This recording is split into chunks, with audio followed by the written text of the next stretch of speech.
تو حدیث پاک میں دنیا کی حقیقت کو بتا دیا گیا. کون سی حدیث پاک ہے بھائی؟ یوں فرمایا کہ دنیا میں ہمارا حصہ کتنا ہے ہم سب کا. تو کہا کہ جو کھا لیا وہ تیرا، جو پہن لیا وہ تیرا، اور جو آگے بھیج دیا صدقات و خیرات کی صورت میں وہ تیرا. تین ہیں ہمارے بس حق اس دنیا میں، صرف تین. جو کھا لیا ہم نے، بدن کا حصہ بن گیا، ہو گیا، کھا پی کے موکلے ہو گئے، ایک وہ. دوسرا یہ فرمایا کہ جو پہن لیا اور پہن کر وہ بھی ضائع ہو چکا ہو. یہ باریک بات تھوڑا سا ذہن میں رکھیے اس کو، کہ کہیں ایسا نہ ہو کہ ہم سمجھے کہ جو پہن لیا تو پھر وہ اگر والد کا انتقال ہوتا ہے یا مرحوم کا انتقال ہوتا ہے، انتقال ہو گیا، تو اگر اس کا لباس ایسا ہے کہ جو اب پہنا جا سکتا ہے دوبارہ، تو وہ بھی ورثے میں اور ترکے میں آئے گا. یہ مسئلہ عام طور سے سامنے نہیں آ پاتا ہے، اور اس پر توجہ بھی ہماری ہونی چاہیے.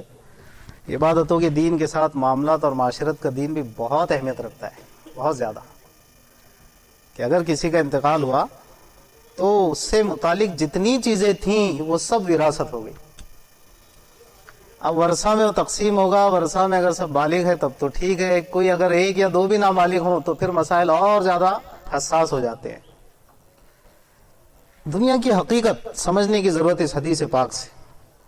کھا لیا تیرا، پہن لیا اور پہن کر ضائع بھی ہو گیا اس صورت میں، ورنہ اگر وہ محفوظ رہا. دیکھیں میرے ہاتھ میں انگوٹھی ہے، گھڑی ہوتی ہے، جیکٹ پہنے ہوئے ہیں، لباس ایک سے ایک ہوتے ہیں، شیروانیاں ہوتی ہے جی، قمیص پیجامے ہوتے ہیں. اب اگر انتقال کے بعد یہ صحیح سلامت ہیں تو اس صورت میں بھی جس مال سے میرا اتنا اٹیچمنٹ تھا، میں جس کو اپنا کہہ رہا تھا، گھڑی تو میری، گاڑی تو میری، انگوٹھی تو میری، زیورات تو میرے. خواتین بھی مسئلہ ان کو پتہ ہونا چاہیے، خواتین کو اور ہم لوگ کو پتہ ہونا چاہیے کہ وراثت صرف باپ سے نہیں ہوتی ہے، ماں سے بھی ہوتی ہے. یعنی مرحوم میں آدمی بھی ہو سکتا ہے، ذکر اور انثیٰ. خیر میں بہت تفصیل سے سب باتیں، اس وقت کوئی موقع بھی نہیں ایسا، لیکن جہاں تک ہم اس کی حقیقت کو سمجھنے کی کوشش کریں وہاں تک میں ضرور اس کو کہنے کی کوشش کر رہا ہوں کہ آدمی سارا غرور، گھمنڈ، فخر، تکبر کن چیزوں پر آتا ہے؟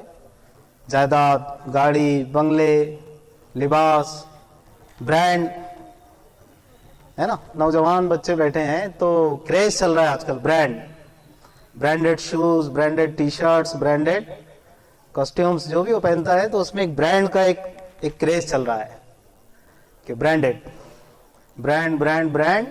اب پتہ چلا موت کا جھٹکا لگا تو سارا برانڈ ہی ختم ہو گیا، موت کا برانڈ لگ گیا اب اس پر. تو کھا لیا وہ تیرا، جو پہن لیا اور پہن کر وہ ضائع اگر ہو گیا ہے تو بہرحال ہم نے زندگی میں پہن لیا وہی ہمارا، بعد میں تو وارثین کا ہو گیا ہو. اور اس کے پورے مسائل بھی علماء کرام سے پوچھنا چاہیے کہ بھئی اگر کسی کا انتقال ہو گیا گھر میں تو اب اس کے استعمال کی چیزوں کا کیا حکم ہے. ہم تو اٹھاتے اور سارا صدقہ کر دیتے ہیں، صدقے کا ثواب نہیں پہنچتا ہے. سن لیجئے، صاف سیدھا پوچھتے ہیں ہم لوگ معاشرت کا اور معاملات کا دین اللہ ماشاءاللہ. تو اب جس پر ناز کرتا ہے آدمی وہ بھی سب کس کا ہو گیا؟ سانسوں کا سلسلہ ٹوٹا اور وارثین کا ہو گیا. بیٹے بیٹیاں، بیوی، ماں باپ حیات ہے تو ان کو یہ سب وارثین میں آتے ہیں. تو اب یہ سارا ان کا ہو گیا. اتنی محنت سے انسان کماتا ہے، جماتا ہے، کماتا بھی اور جماتا بھی ہے، جوڑ جوڑ کے رکھتا ہے، جمع کر کر کے رکھتا ہے. بینک بیلنس ہمیشہ پاس بک دیکھ دیکھ کے خوش ہوتے رہتا، اتنا ہو گیا، اتنا ہو گیا، اتنا ہو گیا جی. پیچھے ڈال رہے ہیں اور اللہ کہہ رہا ہے پیچھے مت ڈالو. کہاں ڈالو؟ آگے ڈالو.